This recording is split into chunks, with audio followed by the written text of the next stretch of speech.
What's going on, guys? Jason Jones here, your South Florida real estate agent. And today I want to break down something that confuses almost every buyer at some point. And that's cash to close, because this number is usually so much higher than people expect unless you really understand what cash to close means. So let's start with what is cash to close.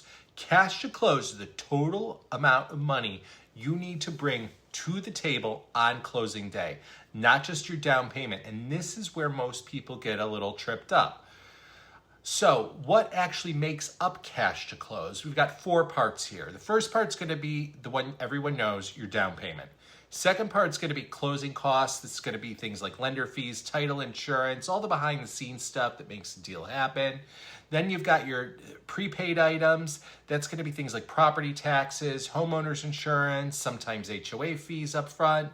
And then the fourth part is actually going to be minus any credits. And this is the part a lot of people don't realize. Your cash to close can actually go down depending on how your deal is structured.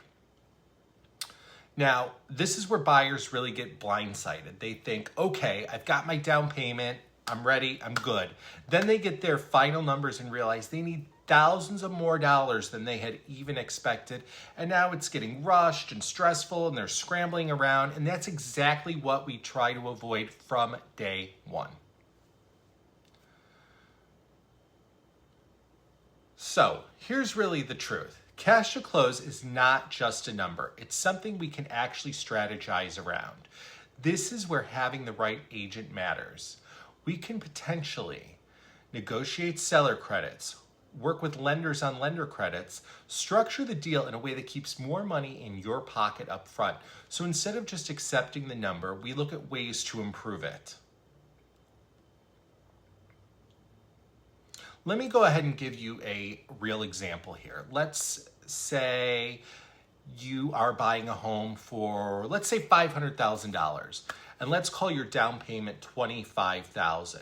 Then your closing costs are going to be an additional, say, $12,000 to maybe $15,000, and then you've got your prepaids a few $1,000s more. So now you're like over $40,000.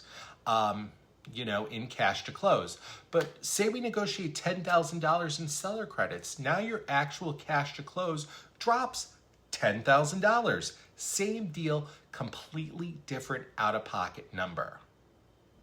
So the takeaway here is really simple. Cash to close is not just your down payment, and it's not a fixed number either. It's something that should be explained clearly and structured strategically.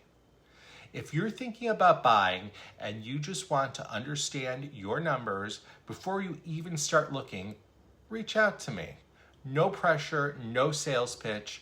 I'll just break it down for you so you know exactly what you're walking into.